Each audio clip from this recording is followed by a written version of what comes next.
Bismillahirrahmanirrahim. Assalamualaikum warahmatullahi wabarakatuh.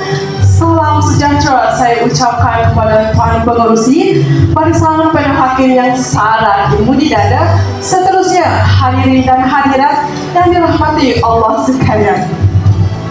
Hadirnya saya di persada ini untuk membawa warga Dewan menelusuri sebuah karya yang syarat dengan kritikan kemasyarakatan yang terkandung dalam novel Anak Titi Wangsa hasil karya Christmas. Sebelum melangkah lebih jauh, boleh kiranya saya memperkenalkan diri dan ketiga-tiga ahli panel yang hebat di sisi saya pada hari ini. Saya Tengku Nur Afizah binti Tengku Kamaruzaman sebagai moderator dalam diskusi kita pada hari ini. Beralih ke sebelah kanan yang hadir dengan nota di tangan dan minda yang terbuka, panel pertama kita, Nur Afrika binti Asrul. Apa khabar saudari Afrika? Kabar baik saudari moderator. Hadirin sekalian, hari ini beliau akan mengupas dan memberi pandangan yang pastinya akan membuka mata kita mengenai tajuk kepentingan ilmu dan pendidikan. Seterusnya, kita beralih ke kerusi di sebelah kiri saya yang hadir sebagai si kumbang antara deretan bunga. Tidak lain tidak bukan Muhammad Syabil Abham bin Harith Fadilah. Apa khabar saudari Syabil? Kabar baik saudari moderator. Hadirin sekalian, hari ini beliau akan mengemudi minda kita menerusi kupasan tentang peranan individu dan komuniti. Seterusnya, beralih ke penghujung barisan, pendiri majlis yang membawa buah fikiran yang syarat dengan renungan. Panel ketiga kita, Nur Syaza Akilah binti Muhammad Syamsu. Apa khabar saudari Syaza? Baik-baik saja. Saudari pula bagaimana? Sihat-sihat saja saudari. Baiklah, tanpa membuang masa, saya menjemput panel kita yang pertama, saudari Nur Afrika binti Asrul, untuk mengupas dan memberi pandangan dalam aspek pendidikan yang terkandung dalam novel Anak Titi Wangsa. Dipersilakan saudari Afrika. Terima kasih saudari moderator.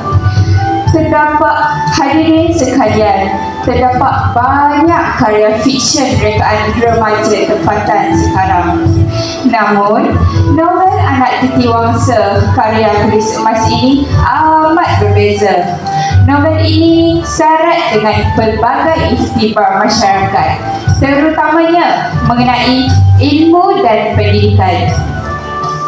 Hadirin yang dihormati sekalian, ilmu dan bimbingan akademik merupakan benteng utama anak muda daripada terus hanyut dalam kehidupan. Cuba kita perhatikan perbezaan antara watak Sudin dan Karim. Kedua-duanya membesar di kampung yang sama dan kedua-duanya juga gagal dalam sijil rendah pelajaran.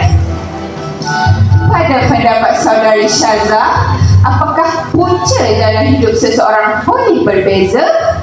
Pada pendapat saya, punca dalam hidup seseorang boleh berbeza adalah kerana pengaruh persekitaran yang negatif.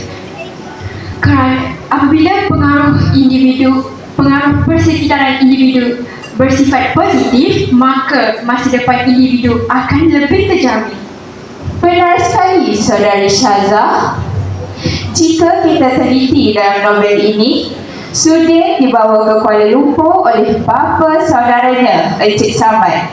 Di bawah bimbingan Encik Samad, Sudin dididik untuk berdisiplin, belajar dan menambah ilmu pengetahuan. Tetapi, bagaimana pula dengan Karim? Kehidupannya tidak menentu. Perpindahannya ke ibu kota telah mengakibatkan jalan hidupnya berliku kerana tidak mampu melawan godaan di Kuala Lumpur. Hasilnya, Sudin lebih bernasib baik. Karim pula salah memilih kawan dan terus melakukan jenayah dalam kehidupan.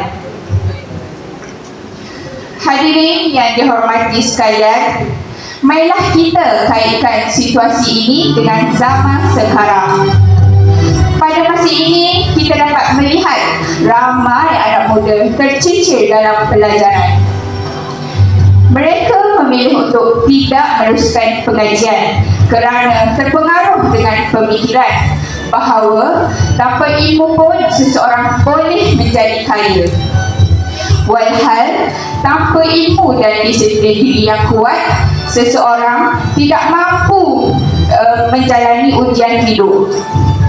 Kita akan mudah tersalah langkah seperti mana yang berlaku kepada watak Karim. Kesimpulannya, menerusi novel anak Titi Wangsa ini, Gadis Emas mahu mengingatkan kita bahawa ilmu itu pelita hidup. Hal ini sejajar dengan salah satu daripada teras Malaysia Madani, iaitu nilai intelektual yang menitik beratkan pembudayaan ilmu pengetahuan, pemikiran kritis dan wacana yang sihat. Harapan saya, marilah kita bersama-sama menuntut ilmu tanpa pernah berputus asa. Sekian, kembali kepada moderator. Terima kasih diucapkan kepada saudari Afika atas kupasan yang sangat mendalam sebentar tadi. Dengan ini saya dapat merumuskan perbincangan kita mengenai novel anak Titi Wangsa telah membuka mata kita kepada satu hakikat yang sangat besar, iaitu harga sebuah ilmu dan pendidikan. Saudari Afika juga telah menggariskan satu iktifat yang penting, iaitu ilmu dan bimbingan akademik terbukti mampu menjadi benteng ampuh yang menyelamatkan anak muda daripada hanyut dalam arus kemodenan. Seperti yang dipaparkan menerusi perbezaan ketara antara watak Sudin dan Karim. Seterusnya, saya menjemput panel kita yang kedua, Muhammad Syabir Afham bin Harith Fadilah. Saudara Syabir, seringkali kita menuding jari kepada pihak luar tentang sesuatu isu. Tetapi, sejauh manakah peranan individu dan sebahagian daripada komuniti mampu mengubah landscape sosial kita? Dipersilakan saudara Syabir untuk memberikan pandangan. Terima kasih saya ucapkan kepada saudari moderator yang kata sungguh cantik bersama hari ini. Saja saudara Syabir. Seterusnya, bagi menjawab soalan saudari moderator tadi, saya akan mengupaskan peranan individu dan komuniti dalam novel Anak Titi Wangsa karya Gadis Emas. Hadirin sekalian, peranan individu yang dapat dilihat dalam novel ini ialah individu perlu berusaha untuk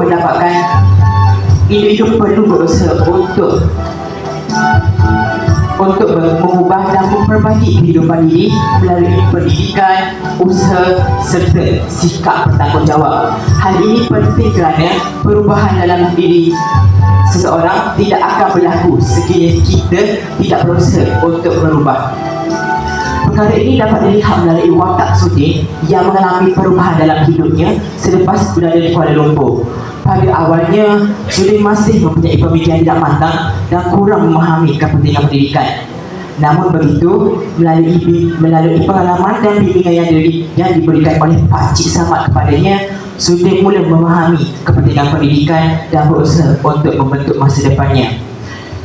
Jika dikaitkan dengan zaman sekarang, peranan individu ini sangat penting, terutamanya dalam golongan muda dan pelajar. Pada masa ini, kita mempunyai banyak cara untuk mendapatkan pendidikan seperti sekolah, universiti, kursus serta pembelajaran dalam talian. Namun, perkara ini tidak akan memberikan manfaat sekiranya kita tidak berusaha. Sebagai contoh, seorang pelajar yang ingin berjaya perlu mempunyai usaha sendiri seperti rajin belajar, bijak menguruskan masa dan tidak mudah putus asa. Oleh itu, sekiranya kita tidak boleh membiarkan keadaan sekiranya berlakunya kegagalan dalam diri kita. Sebaliknya, kita perlu berusaha untuk membaiki kekurangan yang ada dalam diri kita. Hadirin sekalian, saya akan memupaskan isi saya yang kedua, iaitu peranan komuniti. Peranan komuniti pula ialah masyarakat perlu memberi bimbingan, sokongan dan pendidikan kepada individu, khususnya kepada golongan muda. Dalam lembaga anak dewasa, kita boleh lihat melalui watak Pakcik Samad yang memberikan bimbingan kepada sudin. Pakcik Samad sangat mementingkan pendidikan dan mengambil berat teman-teman sudin dengan memberikan nasihat kepada sudin supaya sudin sentiasa mementingkan pendidikan dan memikirkan masa depannya. Perkara tersebut membuatkan sudin membuka mata supaya dirinya itu dapat menyambung pendidikan dengan lebih baik.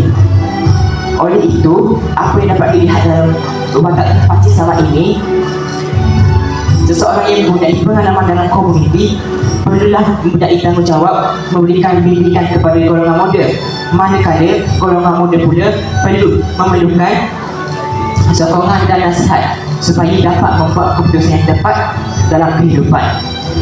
Jika dikaitkan dengan zaman sekarang, peranan komuniti ini sangat penting, terutamanya kepada golongan muda, kerana golongan muda ini berhadapan dengan pelbagai pengaruh seperti pengaruh media sosial.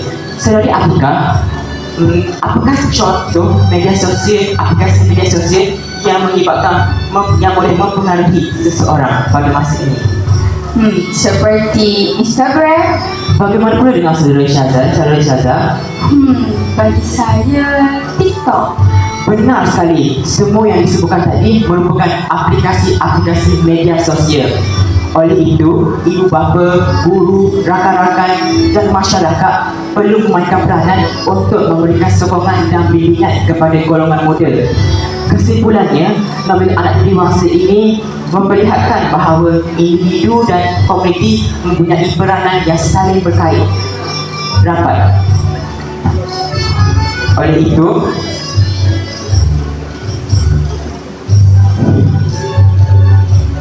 sekian saja. Kembali kepada saudari moderator. Terima kasih Saudari Syabila atas kupasan yang sangat hebat sebentar tadi. Jika diperhatikan semula perkara yang dibincangkan oleh Saudari Syabil, rupa-rupanya kita memerlukan satu kunci utama untuk berjaya dalam hidup. Kuncinya ialah kita sendiri perlu ada gerak hati untuk mengubah hidup kita. Berdasarkan kupasan Saudari Syabil, menerusi watak sudin, nasib individu jika tanpa usaha sampai ketua pun tak ke mana. Pada zaman sekarang pula, mempunyai banyak peluang, tetapi jika malas berusaha, tidak boleh salahkan sesiapa jika tertinggal di belakang. Jadi semestinya usaha itulah yang menjamin masa depan yang cerah. Seterusnya, saya menjemput Saudari Nur Syazah Akilah binti Muhammad Syamsu. Saudari Syazah, saya sedikit keliru. Adakah kita perlu meninggalkan terus tradisi demi mengejar arus kemodenan? Dipersilakan Saudari Syazah untuk memberikan pandangan. Soalan yang bernas, saudari moderator. Baiklah, apabila kita menelusuri dan menelaah setiap perkataan yang dipaparkan oleh pengarang secara lebih mendalam, kita akan mendapati satu nadi pemikiran yang amat tuntas dan berkuasa, di mana nadi tersebut tidak lain dan tidak bukan adalah konflik antara tradisi dengan kemodenan. Sastrawan negara Karismas menyuntik ajaran bahawa pertembungan nilai lama dan nilai baharu merupakan cabaran terbesar dalam mentransformasikan masyarakat luar bandar. Oleh itu, fokus ulasan saya yang pertama adalah berkaitan pertembungan sudut pandang dan jurang pemikiran antara pegangan tradisi golongan tua dan aspirasi kemodenan generasi muda. Tradisi sering dikaitkan dengan kepatuhan cara hidup lama, ada resah dan ketakutan terhadap perubahan Manakala kemodenan pula membawa unsur kepada pembangunan fizikal, pendidikan yang moden dan pemikiran yang secara lebih terbuka. Oleh itu, jika kita teliti situasi yang berlaku dalam novel Anak Titiwangsa ini, perkara ini jelas dapat dilihat menerusi reaksi penduduk kampung terhadap arus pembangunan yang mula merentasi kawasan pedalaman mereka. Golongan tua dan setengah penduduk asal memandang arus kemodenan dengan rasa syakwasangka dan khawatir bahawa kemodenan akan merosakkan keharmonian alam, norma sosial dan nilai moral adat tradisi mereka. Namun sudi dan rakan-rakan sebayanya melihat kemodenan sebagai satu-satunya peluang yang membawa mereka kepada kemajuan. Baiklah, saudari dan saudara sekalian, apabila kita mengaitkan situasi ini dengan zaman sekarang, pemikiran yang dibawa oleh Chris Mas ini bersifat khalizaban dan masih kekal relevan. Pada era digital dan kejutan teknologi ini, konflik tradisi dan kemodenan bukanlah lagi berlaku di kaki gunung semata-mata, malah berlaku dalam setiap aspek kehidupan. Generasi muda hari ini sering berdepan dengan dilema dalam mempertahankan nilai tradisi, jati diri ketimuran serta pegangan agama dengan desakan arus kemodenan seperti globalisasi, media sosial dan kecerdasan buatan. Oleh itu, saudari dan saudara sekalian, sebagai kincir penutup dan kesimpulan keseluruhan, sastrawan negara Chris Mas telah memperingatkan kita bahawa kemodenan tanpa akar tradisi akan melahirkan generasi yang hilang identiti.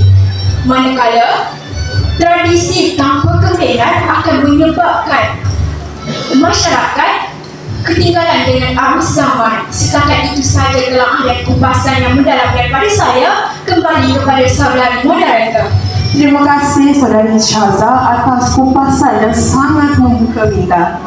Jika dulu orang-orang tua begitu risau untuk mengikut arus kemodenan, namun kini generasi kita lebih terbuka untuk menerima perubahan seiring peredaran zaman yang semakin maju.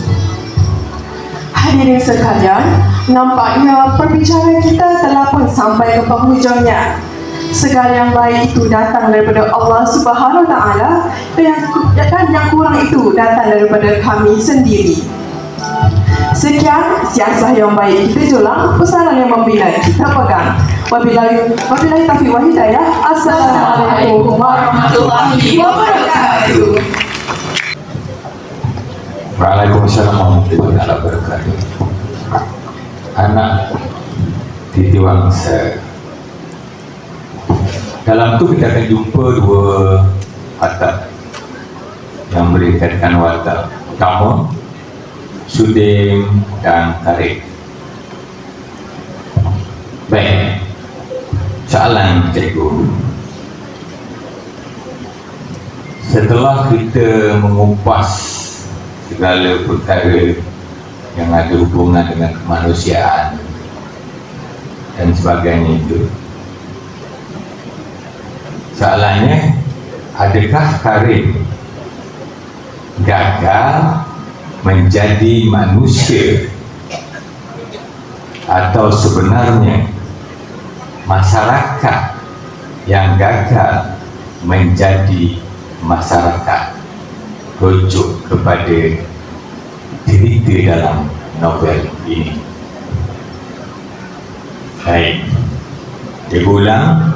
Adakah Karim gagal menjadi manusia atau sebenarnya masyarakat yang gagal menjadi masyarakat?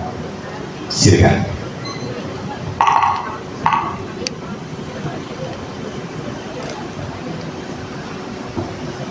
Assalamualaikum warahmatullahi wabarakatuh. Rakan-rakan panel yang saya hormati, bertemu kembali kita dalam arena soalan spontan. Pertama sekali, terima kasih kepada Tuan Jui atas soalan yang diajukan. Berdasarkan soalan yang diajukan oleh Tuan Juri, iaitu adakah Karim gagal menjadi manusia atau sebenarnya masyarakat yang gagal menjadi masyarakat? Dengan itu, saya membuka soalan ini kepada mana-mana panel untuk menjawab. Dipersilakan. Terima kasih kepada saudari moderator. Pada pandangan saya, berdasarkan soalan yang diberikan oleh para hakim, jawapannya ialah masyarakat gagal menjadi masyarakat kerana disebabkan oleh pengaruh masyarakat yang negatif telah mengakibatkan seseorang individu terpengaruh dalam kejadian yang buruk. Jika kita teliti, kita dapat melihat daripada watak Karim yang dipengaruhi oleh rakan-rakannya ketika Karim berada di Kuala Lumpur. Hidupnya sangat malang kerana terpengaruh dengan masyarakat yang berperangai buruk. Sekian daripada saya. Bagaimana pula dengan saudari dan saudara? Pada pendapat saya, Karim tidaklah gagal menjadi manusia dan masyarakat juga tidaklah gagal menjadi masyarakat kerana setiap individu mempunyai tanggapan dan pilihan masing-masing, sama ada pilihan yang membawa kepada kebaikan atau keburukan. Oleh itu, jika individu mempunyai pilihan yang bijak, maka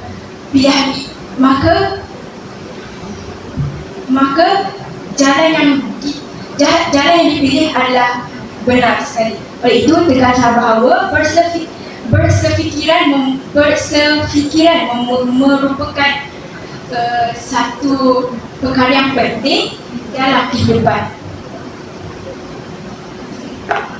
Terima kasih saudari atas jawapan yang benar sekali. Maka dengan itu berakhirlah diskusi kami pada hari ini.